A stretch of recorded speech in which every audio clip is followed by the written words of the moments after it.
If you have gotten to a place in your life where you have that title, you have that position, you are the boss, you're the manager, the supervisor, congratulations to you. That shows something about you, right? That you did something good enough for long enough to be put into that place of responsibility, that place of that leadership, right? So good, congratulations. Now, what's next? This is what's next. Take that badge, that title, that position, and take it off. Because that's not what a leader does. See, so many times people use that title and position to get other people to do what they need them to do. That's not influence. Real influence is getting them want to actually do it, not to feel like they have to keep their job. See, this takes leadership. And the first level of leadership means that you need to be doing it yourself. Not just telling other people to do it, it starts with you. So the first level, this is the lowest level right here, okay? When you have the badge and the title and the position and you use that to influence others, that is the lowest level of the influence that you can be in. Now, I don't know about you, but I don't want to be in the lowest level of influence. I want to really get into a high place of influence, a high place of leadership, to really have big impact, to lead my team into success. But in order to do that, I need to know how to create real influence with my team. And it's not going to be through my title. It's not going to be through my position, getting them just to do it. Because look, if your team does it because they have to, they're going to do just enough. Think about it. Well, when you do something like you're like, oh, I don't want to do that. You don't put all that you are into what you're doing because you don't want to do it, right? You just have to do it. So if your team is just doing things because they have to, because they want to keep their job, they're always going to do just enough. They're always going to be doing just settling. But when you get them to commit because it's something that they want to do, now all of a sudden, the quality of work gets to another place. Their commitment gets to another place. Their results get to another level because they want to do it. Now they're putting all their energy, their passion into what they're doing because it's coming from them. That's what a leader does. A leader will begin to inspire their team to be more. They set a high standard, but it starts with you. Because if you're leading and they're not producing, that's a reflection of you. If your team is not producing, a lot of times I hear this with leaders, they're like, it's because the millennials, they don't know how to work, or it's because they're getting too old, or it's because they're always blaming it on the team.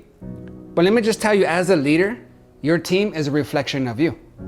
So if they're lacking, it's because you lack in your leadership, you lack in your influence. So don't blame it on them, you take responsibility because that's what leaders do.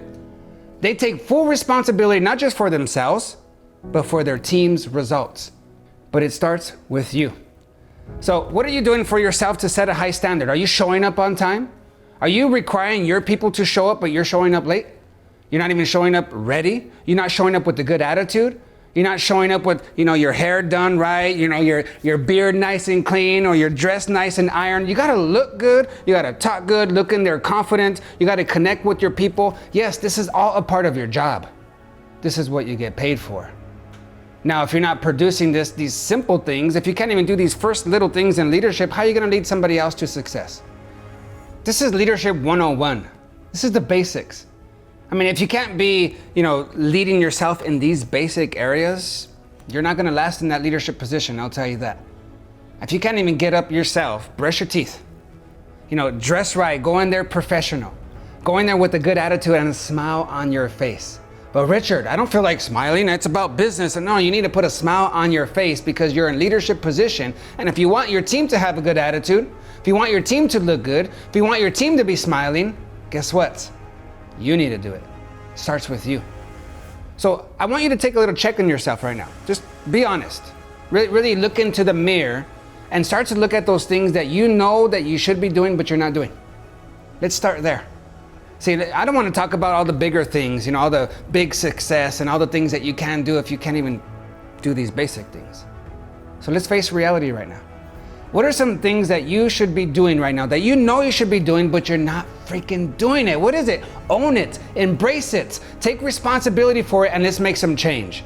No more excuses. Don't blame it on your team. Don't blame it on the weather. Don't blame it on the government. Don't blame it on the president. So many people are blaming, and that just cripples you and your team. Take responsibility and see the things that you need to be doing and start doing them. No excuses, commit. This is the part of being a leader. If you can't do these things and really pay the cost of discipline and show your team what it looks like to be disciplined in your life, that position is not for you. It's not. You're going to make your team suffer as well, because now if you can't lead them, if you're not doing it yourself, it's the blind leading the blind. It's the blind leading the blind. You're both going to fall into a ditch. You're both going to come into problems, and it's all going to be because of you, and they're following you. So look into the mirror. What are some things that you can do right now? Write them down. Let's be honest, that those things that you already know you should be doing but you're not doing, write those things down, get a plan, start to do them, and then you can grow from there, and then you can do some bigger things. But let's just start with those little things that you already know you should be doing, but you are not doing.